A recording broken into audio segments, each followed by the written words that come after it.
Hii ni makala maalum kutoka katika kanisa la Waadventista wa Sabato mtaa wa Loliondo unaopatikana katika jimbo la Tanzania Rift Valley Field katika halmashauri ya wilaya Ngorongoro mkoani Arusha. Tunasema Loliondo ni shamba kubwa, wavunaji wachache. Kwa nini nasema hivyo? Fuata simulizi hii ya makala hii leo.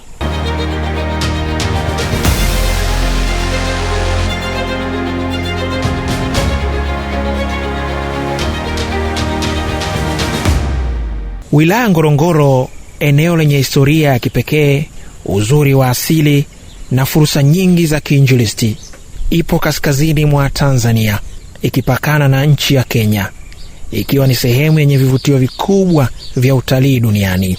Lakini nyuma ya uzuri huu wa Ngorongoro kuna simulizi nyingine nyingi tu, ikiwemo simulizi ya watu, simulizi ya imani na simulizi ya kazi kubwa ya Mungu inayoendelea maeneo haya. Leo basi tunakupeleka moja kwa moja Loliondo, ndani kabisa ya moyo wa Ngorongoro, ambapo kuna shamba kubwa la Injili, lakini wavunaji ni wachache. Wilaya Ngorongoro ina wakaazi zaidi ya 270,000 hivi, wengi wao wakiwa ni jamii ya Wamaasai, wakifuatiwa na jamii ya Wasonjo. Zaidi ya 60% ya eneo hili limehifadhiwa kwa ajili ya wanyamapori na shughuli za utalii, ikiwemo hifadhi maarufu ya Ngorongoro na mlima hai wa Oldoinyo Lengai. Pamoja na utajiri huu mkubwa, bado kuna changamoto kubwa ya kuifikia jamii kwa Injili.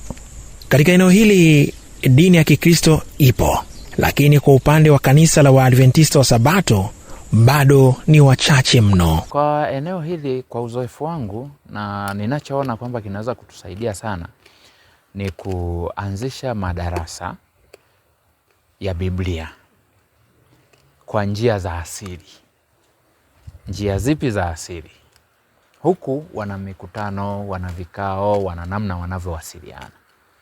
Kwa hiyo tukitumia hizo njia za kwao za kawaida, ambazo hazihitaji kuwa umevaa vizuri sana au umejiandaa sana au una mikakati sana, ili tuweze kuwafikia. Kwa mfano, tunawajibika sasa na sisi tuanze kuiga tamaduni zao, ikiwa ni sehemu ya sisi kukubalika, kwamba tuvae kama wao, tujue lugha yao, tuseme nao, tutengeneze urafiki ambao kupitia hayo yote utawavuta kwa ajili ya Kristo. Kwa nini?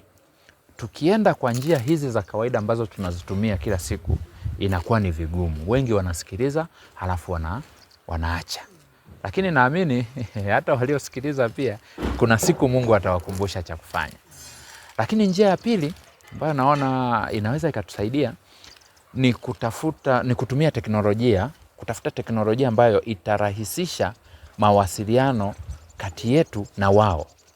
Kwa mfano, njia ya redio inaweza ikatusaidia kwamba zitafutwe redio, kwa sababu sasa hivi kila mtu anasikiliza redio, anaweka memory card kule ndani, ameweka nyimbo, anasikiliza mchana kutwa, usiku kucha. Tutumie hiyo njia kwamba tununue redio halafu tuweke memory card, au zije zile redio. Kuna miaka fulani kule kwetu kanda ya Ziwa nilikuwa nasikia kulikuwa na redio sio za kujaza au za kuchaji kwenye sola, halafu inakuwa imeingizwa hizo program za masomo na kadhalika, kwamba tukiwapelekea hizo, watasikiliza usiku, watasikiliza mchana, watasikiliza wakati wa masika, watasikiliza wakati wa kiangazi. Kwa hiyo tutafute sasa namna ya kutafsiri Biblia kwa lugha yao. Lakini jamii hizi kwa historia wamekuwa wakipata mashirika, wageni na serikali ikileta misaada ya namna tofauti tofauti. Kwa hiyo kuanzisha kanisa, kumchangisha mwananchi mwenyeji achange ili lijengwe kanisa, naona inaturudisha nyuma sana kwa miaka mingi. Ndio maana utaona hapa tuna kanisa la Loliondo, tuna kanisa la Waso ambalo pia limejengwa kwa muda mrefu tena taratibu na watu wakuja, wageni wa makabila mengine sio wenyeji. Lakini sasa tuna kanisa la Samunge na Malambo. Unaona, kwa wilaya nzima makanisa manne. Lakini naona huu mkakati wa one day church, hata kama yatakuwa ni makanisa ya wanasema full bat, yani field au conference ione namna ya kusaidia, kwa sababu walishazoea kusaidika kupitia mashirika na taasisi mbalimbali. Hiyo ndio picha halisi ya Loliondo, hitaji kubwa la kuifikia jamii kwa Injili. Kanisa la mahali si jengo tu, ni mkusanyiko wa waumini wanaokusanyika kwa jina la Kristo. Ni mahali pa kukuza imani, kuthibitisha wokovu na kupeleka Injili kwa wengine. Katika mazingira kama ya Loliondo, kanisa linakuwa ni taa katikati ya giza.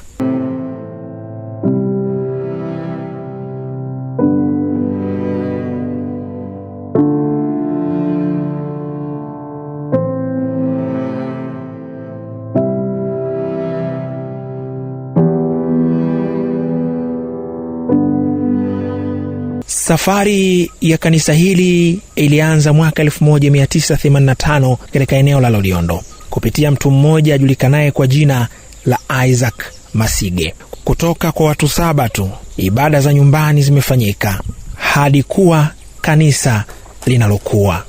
Iko miaka kadhaa imepita hapa, kuanzia mwaka 1988 ambapo familia ya Chua ilikutana na kuungana kwa pamoja na kufanya ibada.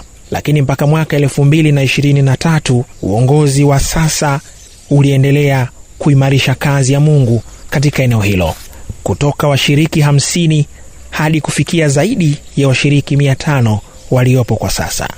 Hii si kazi ya mwanadamu, bali hii ni kazi ya Mwenyezi Mungu.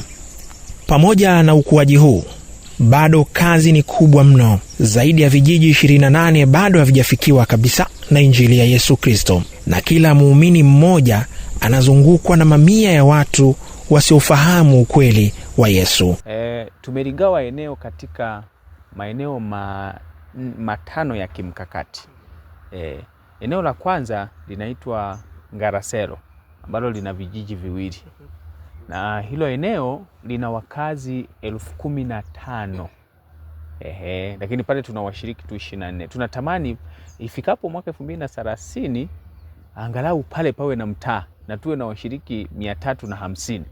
Ukiliangalia hilo wazo ni kama vile linawezekana au haliwezekani, lakini kwa neema ya Mungu, Mungu atafungua njia. Hilo ni eneo la kwanza. Eneo lingine tulilolitengeneza la kimkakati ni eneo la Samunge. Hili lina vijiji 8. Vijiji 8.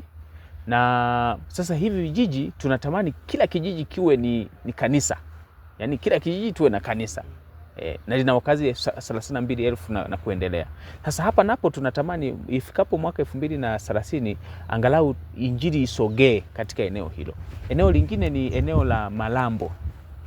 Eneo la Malambo lina kata 3. Na vijiji kama 11 hivi. Tunatamani hili eneo lina wakazi kama 43. 43. Tunatamani hili eneo nalo inapofika mwaka 2030 angalau kila kijiji kiwe na washiriki, kiwe na kanisa. Ndio mpango wetu. Kila kijiji kiwe na kanisa. Sasa ni mchakato mkubwa, lakini Mungu tunaamini atatusaidia. Kazi bado ni kubwa. Tunatamani iwe hivyo. Lakini eneo lingine la kimkakati tuliloliweka ni eneo la Loliondo. Hili lina vijiji 12, lakini pia lina mji wa Loliondo na Waso ambao una mitaa 13. Kwa ukiunganisha kwa pamoja, tunategemea hapa mji huu wa Loliondo na Waso tuwe angalau na makanisa 4. Lakini kwa vile vijiji 12 napo pawe na kila kijiji kanisa mpaka ifikapo 2030. Kwa hiyo huo ndio mkakati. Eneo la mwisho ni eneo linaitwa Soitisambu. Hili sasa eneo hili nalo lina wakazi wengi. Lina vijiji 11 na lenyewe. Sasa katika vijiji hivi navyo tunatamani kila kijiji kiwe na Mwadventista Msabato. Kila kijiji. Kwa hiyo umeona hiyo mikakati tulioiweka ya kiutume. Na hii sasa tunahitaji tu Mungu atusaidie. Maana kila eneo tulivyoyagawa haya maeneo 5, kila eneo lina uhitaji. Changamoto ni nyingi, huenda ni changamoto za kijiografia, eneo pana, lakini uchache wa washiriki, lakini tunaamini Mungu atatufungulia njia, tutafanikiwa. Na njia ambayo itatusaidia tulioiwaza, moja ni ya kuleta wainjilisti walei wanaokaa katika hayo maeneo, kila kijiji, watakao kuwa wakianzisha kazi, maana hiyo njia imetuletea mafanikio. Katika maeneo mengi ambayo sasa kuna makanisa, mfano Samunge, tulipeleka mwinjilisti pale, na ndio maana kazi imekuwa. Na maeneo mengine yote tumepeleka wainjilisti, kazi inakuwa. Kwa hiyo mkakati wetu ni kufanya hivyo. Lakini mkakati mwingine ambao tunao ni wa mikutano ya hadhara.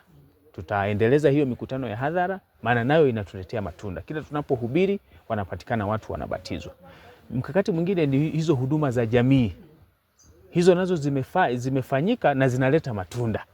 Kwa hiyo tutaendeleza hizo mbinu, na hata ugawaji wa vitabu. Tumegawa vitabu mahala fulani, vitabu vimeleta matunda. Kwa hiyo tutaendeleza mikakati hiyo yote kufanikisha utume ifikapo 2030. Kwa kweli, kwa sababu kazi ya Mungu ni endelevu, na kazi ya Mungu ni ya kupokezana vijiti.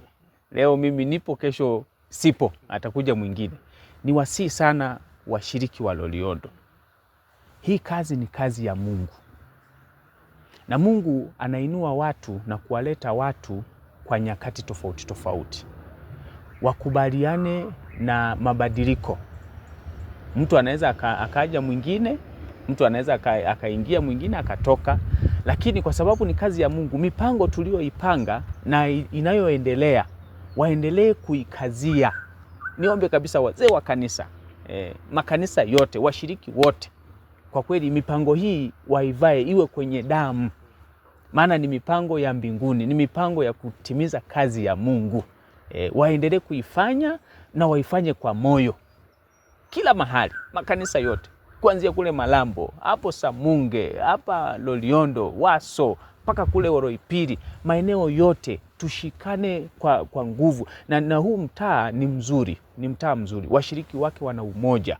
Ninaomba huu umoja uendelee. Tushikane kwa pamoja, tuisogeze hii kazi ya Mungu. Haijalishi nani yupo, nani hayupo, lakini kwa umoja huu tuendeleze. Ni umoja ambao umeanza miaka mingi. Mimi mwenyewe nimeukuta. Kwa hiyo ninaomba huu umoja uendelezwe, kazi ya Mungu isonge mbele. Huo ni wito wa wazi kabisa kwa kila anayeweza kusikia.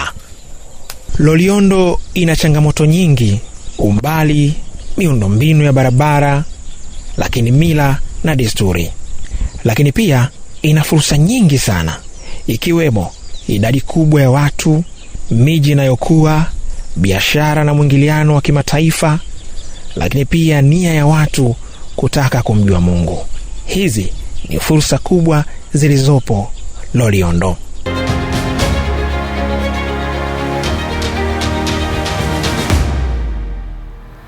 Wakati huo huo, mtumishi wa Mungu, mwenyekiti wa Tanzania Rift Valley Field TRVF, mchungaji Caleb Migombo, alipata nafasi ya kusisitiza, kuwakaribisha, lakini pia kuwaomba watu mbalimbali wenye moyo wa kutaka kuwekeza katika Injili basi kuchukua hatua na kuja kuwekeza katika eneo la mtaa wa Loliondo. Safari ya Loliondo ilikuwa ni safari tuliyokuwa tunaitaka sana, lakini tulipoianza tulijua itakuwa safari ndefu, na ikuchukua muda tukaanza kuona urefu wa hiyo safari. Ubovu wa miundombinu hasa ya barabara kwa sababu ya mvua zinazonyesha, ni safari ambayo haihitaji haraka. Njia inaamua mtasafiri kwa mwendo gani, na lazima mtoe ushirikiano na barabara. Lakini tulipoianza, mawazo yetu yakiwa Loliondo, kila kilomita tulizokuwa tunasafiri ilikuwa ni kilomita za matumaini. Tunakwenda Loliondo kuna watu wa Mungu huko, washiriki wetu, lakini pia kuna jamii za watu ambao tunatamani kuzifikia. Tulitaka kukutana na watu wa Loliondo sana, kiasi kwamba changamoto za njiani zilikuwa haziondoi shauku ya kufika Loliondo. Kwanza tunamshukuru Mungu kwa ajili ya washiriki walio katika maeneo haya ya Loliondo. Makanisa yetu yote maine ambayo yamekamilika kwa maana weekend hii baada ya kutenga kanisa la Semunge, ni washiriki wenye uzoefu, lakini ni washiriki ambao wamethibitisha kwamba wanampenda Yesu. Ni watu ambao ndani yao wamejaa shauku ya kupeleka habari njema kwa watu wengine. Kama kanisa, sisi mmoja ni kuwaimarisha katika mafundisho, lakini pia kuwaimarisha katika namna ya kupeleka injili katika maeneo mapya. Wengi wa washiriki hawa wanatoka katika maeneo mbalimbali Tanzania. Wengine wametoka kule Upaleni, wengine wametoka Karatu na Mbulu, ni wa Ilak, wa Adventista wa Sabato, lakini wengine wametoka Meru, wengine wachache Wachaga, na watu wa Msoma, Kuria kidogo, Jaruo. Ni mchanganyiko wa makabila ya ambayo kwa asili injili ilifika katika sehemu zao siku za zamani. Lakini tunao wengine ambao wamekutana injili hapa hapa Loliondo. Wanatoka nje ya Loliondo, sio Wamasai, sio Wasonjo, lakini wamekutana injili hapa hapa. Wengine ni maaskari, wengine ni madaktari, wengine walikuja kutafuta maisha, na wafanya biashara, lakini wote hawa tumeona shauku ya kumtumikia Mungu. Ni makusudi yetu kuwajengea uwezo sasa wa mafundisho, kuwajengea uwezo wa kujua namna ya kwenda wengine, kwamba tunapokwenda kwa jamii za Wamasai na Wasonjo, ipo haja ya kufahamu njia iliyo bora ya kiinjilisti ya kuendea watu hao, na tunaenda kujipanga ili idara zinazohusika ziwasaidie, na tutatumia rasilimali watu kutoka nje ya field yetu wenye ufahamu wa namna kufikia makabila mbalimbali waweze kujengea watu wetu uwezo ili tuweze kufanya kazi hii kwa ufanisi zaidi. Habari nyingi za Loliondo si za kweli. Inaweza kuwa ni vigumu kufika Loliondo kwa sababu miundombinu, lakini ukifika nchi hii ni nchi ya neema sana. Ina kila kitu. Sio nchi ya njaa. Kuna fursa za biashara, kilimo, unaona mahindi na maharage kila mahali, kuna mifugo, kuna mwingiliano wa makabila hasa katika senta kadhaa hapa Waso, Loliondo yenyewe, kuna mwingiliano wa makabila.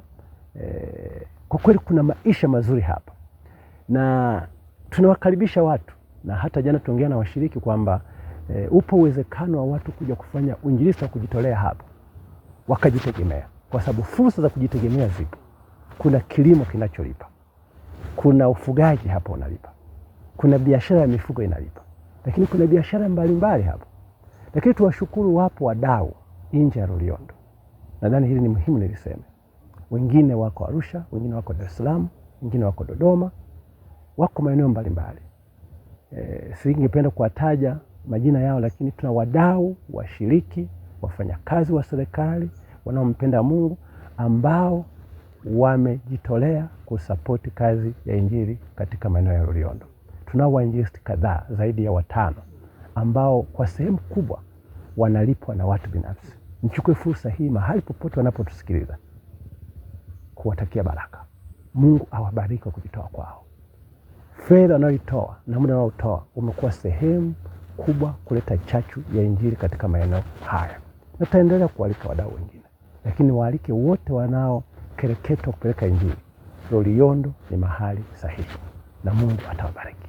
Kulikuwa na uelewa mpana kiasi fulani tukija wa jamii ya Wamasai, na kwa kweli kutokea Mto wa Mbu mpaka tunakaribia Loliondo, mbuga hizi zilikuwa zimejaa kondoo, mbuzi na ng'ombe na wafugaji wa Kimasai. Tulikuta sehemu nyingi ambao kuna masoko, kuna vijiji, tuliona Wamasai. Tumezoea kuwaona, tunajua habari zao, na tunajua kwamba wanahitaji injili, na kwa namna fulani kuna maeneo kadhaa tumepenya Wamasai. Lakini kwa Wasonjo ilikuwa ni taarifa nyingine tofauti. Ilichukua muda kufika mpaka kwenye maeneo ambayo kwa kweli ndio jamii ya Wasonjo, ambao kwa sehemu kubwa ni wakulima, ambao pia wana mila zao na tamaduni zao, lakini pia wana miungu yao, mpaka wana sehemu za kuabudia. Haya yote tuliyaona njiani, tuliyaona katika ziara zetu kupita kwenye makanisa. Jambo ambalo linatuambia kwamba bado kama field tuna kazi kubwa ya kufikia jamii hizi mbili ambazo ni jamii muhimu katika kuhakikisha kwamba tunafikia kila lugha, jamaa na kila kabila. Hawa ni wadau wa Injili, lazima tuwafikie. Na maendeleo ambayo yamefanyika katika baadhi ya maeneo hayo inatuonyesha kwamba kuna mahali pa kuanzia. Japokuwa tuna safari ndefu, lakini kuna mahali pa kuanzia. Tunaona joto na fukuto la watu hawa kutaka kufahamu Waadventista wa Sabato ni akina nani. Na katikati ya safari hapa tumepata kukutana na jamii hii, wazee wa kimila ambao wameabudu pamoja nasi kwa sehemu ya ibada ya Sabato. Wamekuwa tulivu, wametuheshimu. Na hii inaonyesha kwamba mlango wa kupeleka Injili kwa makabila haya uko wazi. Ni kazi kwetu kujipanga na kuona namna gani tuwafikia watu hawa kwa njia iliyo bora na itakayo kuwa na matunda chanya baadaye ya Injili katika siku zijazo. Kwa upande wa Masai, ziko jitihada zilizoko nje ya Tanzania Rift Valley. Ni jitihada za kanisa kwa ujumla za kuwafikia Wamasai kwa lugha yao. Na njia hizi ni kupitia redio AWR, ambao zipo redio ambazo zina mafundisho ya Kimasai, na iko timu ambayo inafanya kazi kwa ajili ya kuwafikia Wamasai kwa lugha yao na kwa tamaduni zao. Na bahati nzuri tuna wachungaji, tunawatenda kazi ambao ni Wamasai wanaofahamu mila na desturi za Wamasai. Sisi kama field sasa tunahitaji kuongeza jitihada za kufanya kazi na hii timu, kuona namna bora tunaweza kuwafikia hawa ambao hawakusoma lakini wanasikia lugha yao. Lakini pia yako mawazo yanaanza kujengeka kwamba je, tunawezaje kuongeza uwezo wa watu kuwa na uwezo wa kusoma na kuandika katika jamii hizo ili iwe ni rahisi kuwafikia kwa maandiko. Lakini pia tunadhani kwamba kile kizazi kipya cha Wamasai na Wasonjo ambao wanajua kuandika na kusoma na kuandika ni kizazi ambacho tunahitaji kukifikia. Tunakifikiaje? Tunapitia kwa wazee wao.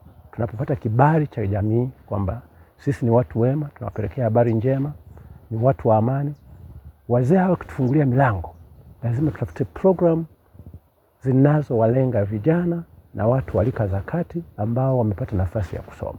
Lakini huenda ni wakati wa kuanza kufikiria kutafuta namna ya kuchukua watoto hawa wa Kimasai, watoto wa Kisonjo na kuhakikisha kwamba wameingia kwenye shule zetu ili waweze kufahamu kweli Waadventista wa Sabato mapema, wamjue Yesu, wao wawe ni sehemu ya kanisa kurudisha ujumbe huu wa habari njema kwa wazazi wao na kwa ndugu zao vijijini.